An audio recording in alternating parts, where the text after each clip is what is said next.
wabarakatuh. Perkenalkan, nama saya Wisnu Dwi Chandra. Saya dari jurusan manajemen akan menjawab soal ujian akhir semester untuk mata kuliah manajemen pemasaran 1 kelas F. Untuk soal nomor 1, menurut Al-Bahro bin Lajamuddin, sistem informasi merupakan suatu sistem di dalam suatu organisasi yang mempertemukan kebutuhan pengolahan transaksi, mendukung operasi, bersifat manajerial dan kegiatan strategi dari suatu organisasi, dan menyediakan pihak luar tertentu dengan laporan yang diperlukan. Sedangkan menurut Gordon B. Davis dalam bukunya Hanif Al-Fattah 2010, sistem informasi adalah data yang telah diolah menjadi sebuah bentuk yang berarti penerimanya dan bermanfaat dalam pengambilan keputusan saat ini atau mendatang. Pertanyaannya, menurut Anda bagaimana perbedaan penggunaan sistem informasi yang dimiliki antara perusahaan berskala besar, nasional dan multinasional dengan perusahaan berskala kecil atau UMKM. Jadi pada perusahaan berskala besar, sistem informasi sudah modern dan berintegritas karena cangkupan perusahaan yang sangat besar, sehingga membutuhkan sistem yang dapat menjangkau anak cabang perusahaannya. Jadi sistem informasi ini dapat mengintegrasi seluruh kegiatan perusahaan seperti penyusunan strategi, pelaksanaan operasi antara perusahaan induk dengan perusahaan cabangnya. Sedangkan pada perusahaan yang berskala kecil seperti UMKM, sistem informasi yang sering digunakan adalah sistem informasi yang sederhana seperti sistem informasi manajemen dan akuntansi, karena jangkauan pada usaha ini masih relatif kecil, sehingga tidak begitu membutuhkan sistem yang kompleks dan sedemikian rupa. Untuk soal nomor 2, bagaimana cara Anda mengidentifikasi pesaing usaha Anda berdasarkan lingkungan pemasaran dan persaingan pasar pada pasar online dan pasar offline atau pasar konvensional, ruko, toko, retail, dan lain-lain. Jadi cara mengidentifikasi pada persaingan pasar online adalah analisis bagaimana para pesaing pasar menggunakan media sosial mereka. Dengan memonitor media sosial, pesaing pasar dapat membantu kita untuk menyusun strategi bersaing. Sedangkan untuk mengidentifikasi pada persaingan pasar offline atau pasar konvensional adalah dengan cara melakukan analisis SWOT atau strength, weakness, opportunities, dan threat. Jadi seorang manajer harus mencatat kekuatan, kelemahan, peluang, dan ancaman dari para pesaing untuk mendapatkan pandangan dalam merancang strategi bersaing. Selanjutnya soal nomor 3. Menurut Kotler dan Armstrong, segmentasi pasar adalah membagi sebuah pasar menjadi kelompok-kelompok pembeli dengan keinginan, karakteristik, atau perilaku yang berbeda. Sedangkan menurut Farrell dan Headline, segmentasi pasar adalah proses membagi keseluruhan pasar untuk produk tertentu atau kategori produk tertentu ke dalam segmen yang relatif homogen atau ke dalam kelompok. Pertanyaannya, apakah membuat segmentasi pasar dalam rangkaian proses manajemen pemasaran itu sangat penting?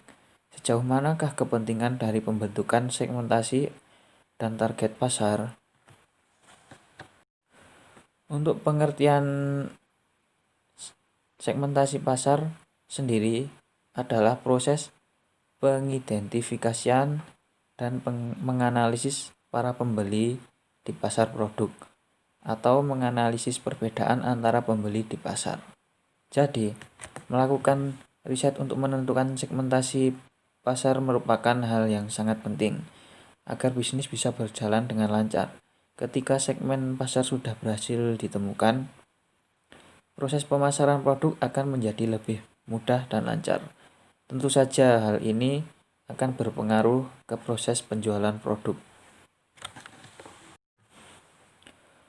Untuk soal nomor 4, disajikan sebuah studi kasus, yaitu Bayu Prakoso adalah salah satu mahasiswa tingkat akhir yang kesibukannya selain mengerjakan skripsi serta revisi, dia juga memiliki kedai makanan di rumahnya.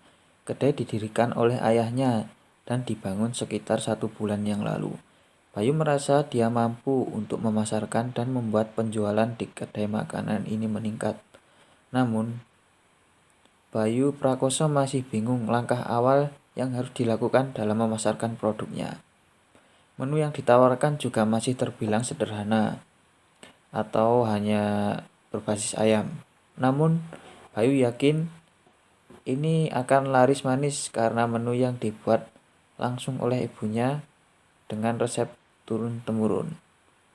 Makanan ini sering dihidangkan pada saat hari raya Lebaran dan Tahun Baru, karena pada hari itu semua keluarga Bayu berkumpul dan menunggu masakan ibunya ini.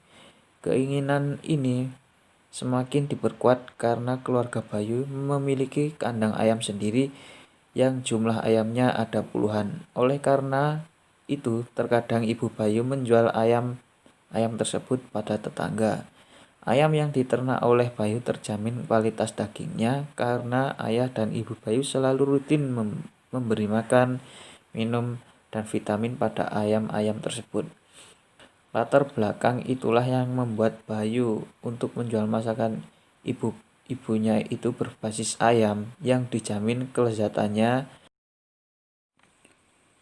Menu yang ditawarkan di kedai Bayu tersebut adalah yang pertama, ayam panggang oven 1 ekor senilai Rp110.000. Lalu ada ayam panggang oven 1 porsi plus nasi Rp50.000. Yang kedua ada ayam bakar madu 1 ekor Rp70.000. Lalu ada ayam bakar madu 1 porsi plus nasi Rp35.000. Yang ketiga ayam bakar taliwang 1 ekor Rp65.000. Lalu ada ayam bakar taliwang 1 porsi plus nasi Rp30.000. Dan yang keempat ayam bakar kecap 1 ekor Rp60.000. Lalu ada ayam bakar kecap 1 porsi plus nasi Rp25.000. Dari studi kasus Bayu Prakoso di atas, maka sebagai manajer pemasaran,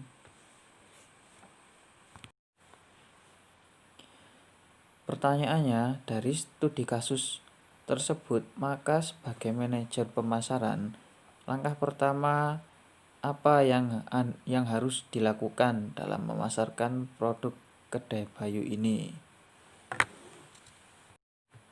Langkah pertama yang perlu dilakukan yaitu adalah promosi lewat sosial media, karena dengan promosi lewat sosial media membuat suatu produk mudah dikenal, dan selain itu promosi di sosial media terbilang cukup murah dan bisa menghemat biaya pengeluaran.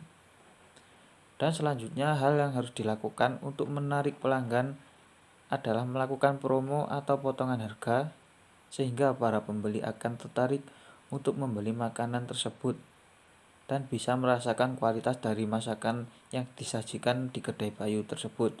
Otomatis pembeli yang terkesan dengan rasa yang disajikan masakan tersebut akan menjadi pelanggan tetap di selanjutnya atau kemudian hari. Untuk pertanyaan selanjutnya, bagaimana cara menentukan segmen dan target pasar agar konsumen yang belanja di kedai Bayu sesuai sasaran?